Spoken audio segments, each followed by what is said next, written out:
Hello friends, welcome back to my channel. As many of you know, I uploaded all of the calls from Meghan, who is a caller on Ickedmel's channel. And I think it got some more people talking about it, and Meghan actually appeared on someone's live stream panel last night. So I wanted to go over a few of the things that she said.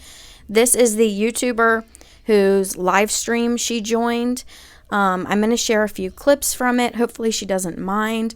Her name is Michelle. This is her channel. If you want to go check it out, I will link the live that she actually called in on.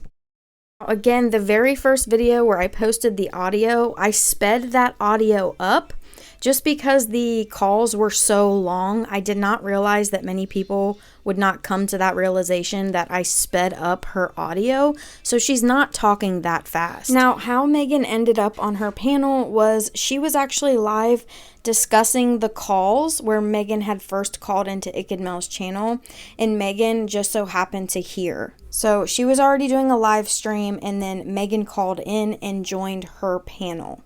I thought Meghan's calls were interesting because she's the only parent that we have actually heard from in regards to the whole Kiely Rodni case.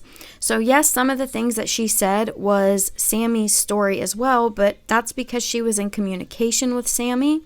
So I just thought that the other things that she mentioned were interesting because we hadn't heard them yet. The description of the shady character was one of those things because it fit this picture right here. Another interesting thing was the mention of the fire because we hadn't heard anything about a fire yet. Now, as far as Sammy going to Forest Charter School, she did say that her daughter went to school with Sammy, and Sammy, in fact, went to Truckee High School. Someone also commented on my community post that this picture of Sammy was actually from a photographer website, and the words above it are actually a link to go to high school graduation photos. Meghan also said that she thought that Sammy lied to her about the party being advertised because, as we know, this party invitation has now surfaced. So there could be things that Sammy told her that aren't necessarily true. She also did bring up the interview that Sammy did with Tony Dodge on All American Dream Chaser. She said that after she had called into Ickedmel's channel that she told Sammy that she should reach out to other YouTubers and that Tony had already contacted Meghan, and for whatever reason, Sammy ended up doing the interview with Tony and not Ickedmel. Meghan also said that both Sammy and Jagger were hooked up to lie detector tests and questioned for 8 hours by the FBI. Sammy has been hooked up to a lie detector test, the same as Jagger has. They were interviewed for 8.5 hours with an armed guard walking next to them hooked up to a lie detector and grilled for 8.5 hours by the FBI. So if she had anything to hide at that point in time, they would have found it.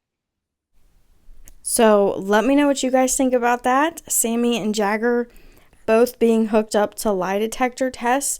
Could that be another thing that aided in having Jagger cleared? And could that be why law enforcement let Sammy be in charge of things? Now, she asked about the mass exodus, and this is what she had to say, that there was a second party. There was an after party. And then there was people blocking the road. So I think the mass exit was just a coincidence. I think they were going to a different party. Or it was breaking up because it did. Like I said, they have said this since then. It got out of control. So if in fact there was a second party, that is a detail that has been left out, and I would love to know where that was. Meghan also commented on Mag's story about how she left the party early because she was being forced to take bong rips, and she thinks that maybe this was an exaggeration or maybe not the full story just to make the party seem bigger. So this one is really significant. Meghan said that she had gone into a local grocery store, was speaking with the clerk, and Kiely had come up in conversation, and this clerk told her that her coworkers actually saw lights going into the water the night of the party and that they made a 911 call. Now, YouTuber Michelle After Dark actually paid for the 911 calls and went through all of them trying to find this specific 911 call, and she was unable to find it. So that doesn't necessarily mean that Meghan lied. That means that Meghan was lied to. So now my question is, why would those people lie, and did they really see this happen? Because that's a big deal. Because like I said in my last video, if people did stay the night there and there was this many people there, you would think that somebody had to have seen or known something. Now, another interesting thing she mentioned was that she heard that there were two people who had talked about taking Kiely's car keys from her. So that would be really interesting to know who those people were and if they in fact did take Kiely's car keys because she was so intoxicated.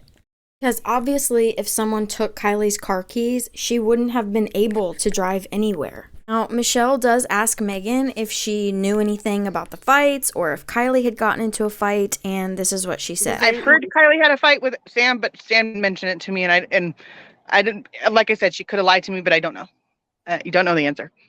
Now, I put this in here because I know that people are already saying that Meghan said Sam and Kiely got into a fight, but she did clarify, does not know if in fact Sam and Kiely got into a fight that night. Now, in this next clip, she's talking about the boy who went to sleep in his car that night and saw Kiely's car parked next to him, and then when he woke up that next morning, her car was no longer there.